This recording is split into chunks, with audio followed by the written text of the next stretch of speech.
Goreng berempah. Tak tahulah jadi ke tak. Mungkin anda boleh cuba nanti ya. Resipi aku dah letak dekat bahagian deskripsi. Boleh lihat nanti. Ini yang ayam goreng berempah yang aku dah siap. Tadi dah bancuh semua. Ini aku dah perap selama sejam. Sekarang aku nak masukkan tepung jagung, gaul semuanya. Lepas tu aku nak letak ni daun kari sikit. Lepas tu aku nak goreng. Aku letak tepung jagung ni tak banyak, sikit sajalah. Sekarang gaul-gaulkan saja. Okey, dah ngam. Sekarang letak balik ayam ni. Okey, dah.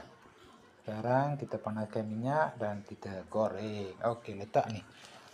Lupa pula. Ni ramas-ramas sikit supaya bau naik bau Ramas-ramas, letak ni daun kari supaya